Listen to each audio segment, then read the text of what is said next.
राजस्थान के बेरोजगार युवा जो सरकारी नौकरी की तैयारी कर रहे हैं या फिर किसी भी तरीके से किसी नौकरी में लगे हुए हैं, लगातार परेशान हो रहे हैं।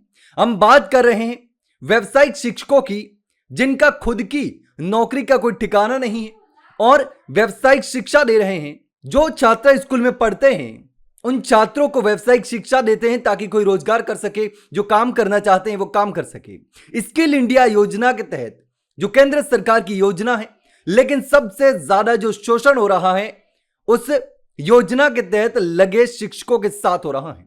बच्चों का तो पता नहीं उनके भविष्य का क्या हो रहा है, लेकिन उन शिक्षकों का भविष्य पूरी तरीके से खराब करने का काम सरकार के द्वारा किया जा रहा है, क्योंकि जिन फर्मों को टेंडर दिया जाता है वहां पर सबसे ज्यादा भ्रष्टाचार होता है। पैसे लेकर के भर्ती की जाती है और उसके बाद में टेंडर खत्म किए जाते हैं। सालों तक, महीनों तक पैसे नहीं मिलते। 15-15 महीने से कई व्यावसायिक शिक्षकों को वेतन ही नहीं मिला। तो ऐसे में लगातार वो परेशान हो रहे हैं और अब 5000 से ज्यादा व्यावसायिक शिक्षकों की नौकरी भी खतरे में पड़ गई है। अब देखिए लगातार जो है वो राजस्थान में पिछले कई बार आपने देखा होगा कि शिक्षक जो हैं वो सैलरी के लिए धरना दे रहे हैं कि हमको वेतन नहीं दिया जा रहा, काम करवाया जा रहा है, रोजगार का कोई ठिकाना नहीं है, नौकरी की कोई गारंटी नहीं है। लगातार आंदोलन करने के बाद भी कोई सुनने को तैयार नहीं है, सरकार उनकी आवाज सुनने को तैयार नहीं है। जो रोजगार की शिक्षा दे रहे हैं वही शिक्षक खुद बेरोजगारी के परेशान हैं। अब देखिए विद्यार्थियों को 12वीं की पढ़ाई करने के बाद रोजगार मिल सके और इसी के लिए सरकार ने स्कूलों में व्यावसायिक शिक्षा शुरू की, लेकिन अधिकारियों की लापरवाही और सरकार की नाकामी की वजह से यह पहल अच्छे परिणाम नहीं दे पा रही है। और इस योजना की सबसे बड़ी विडंबना तो यह है कि बच्चों को जो शिक्षक रोजगार की शिक्षा दे रहे हैं उनके खुद के रोजगार का कोई ठिकाना नहीं है। प्रदेश के स्कूलों में अध्यापन करवाने वाले 5000 से अधिक व्यावसायिक शिक्षकों का कार्यकाल 31 मार्च को खत्म हो रहा है। अगर विभाग ने इसका कार्यकाल बढ़ाने के आदेश जारी नहीं किए तो 1 अप्रैल को ये सब बेरोजगार हो जाएंगे। और ऐसी स्थिति में प्रदेश में व्यावसायिक शिक्षा प्रदान कर रही 4000 से अधिक स्कूलों में बच्चों के लिए एक भी शिक्षक नहीं बचेगा। अब व्यावसायिक प्रशिक्षक संघर्ष समिति के अध्यक्ष जो हैं पवन गर्ग, उनका कहना है कि सरकार को व्यावसायिक शिक्षा का भविष्य सुरक्षित करने के लिए कोई स्पष्ट नीति बनानी चाहिए। जिस तरीके से हरियाणा और असम मॉडल की तर्ज पर काम करना चाहिए, उन्होंने जो योजना बनाई है उस तरीके से राजस्थान में भी बन सकती है, जिसमें 60 साल तक सेवा की सुरक्षा की गारंटी दी जाती है। लेकिन राजस्थान में ऐसा कोई नियम नहीं है।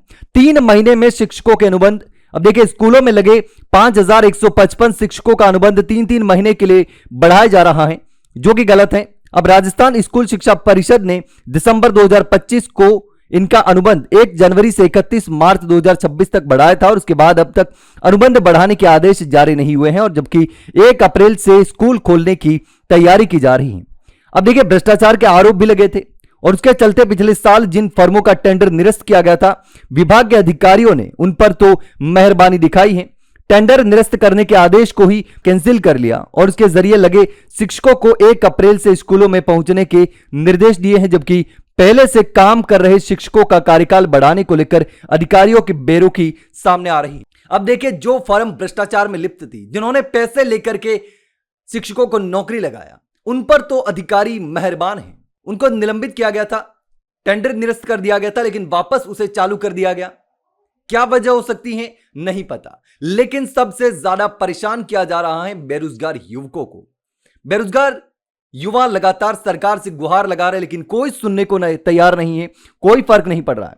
अब देखिए जिन शिक्षकों का कार्यकाल 31 मार्च को खत्म हो रहा है, उनको 11 महीने से, कई युवकों का तो 15 महीने से जो है वो वेतन नहीं मिला है और अब हटाने की नौबत भी आ गई है। अब पिछले दिनों स्कूल शिक्षा परिषद की आयुक्त जो है अनुपमा जोरवाल ने एक आदेश जारी कर इन शिक्षकों को 3 महीने में वेतन जो है वो भुगतान करने के निर्देश दिए थे, लेकिन इसके आदेश का कोई असर नहीं हुआ। शिक्षक आज भी वेतन के लिए परेशान हो रहे हैं। अब कोई सुनने के लिए तैयार नहीं है, परेशान हो रहे हैं। लेकिन अब देखना होगा कि अगर शिक्षा विभाग के द्वारा आदेश जारी नहीं किया गया तो ये 5000 से ज्यादा व्यावसायिक शिक्षक बेरोजगार हो जाएंगे, उनके पास कोई नौकरी नहीं बचेगी। और व्यावसायिक शिक्षा का हाल तो आपने देख ही लिया है, जिसका कोई मतलब नहीं है, कोई औचित्य नहीं है। सिर्फ और सिर्फ बजट जो है वो मिट्टी में डाला जा रहा है, जिसका कोई आउटपुट नहीं निकल रहा। क्योंकि व्यावसायिक शिक्षकों का ही सबसे ज्यादा शोषण हो रहा है। लेकिन इस पूरे मामले को लेकर के आप क्या सोचते हैं, कमेंट सेक्शन में कमेंट करके जरूर बताना। वहीं अगर जानकारी अच्छी लगी हो तो वीडियो को लाइक और शेयर जरूर करें और चैनल को सब्सक्राइब करना ना भूलें। फिलहाल के लिए इतना ही, जल्द मिलते हैं नई जानकारी के साथ, तब तक के लिए नमस्कार।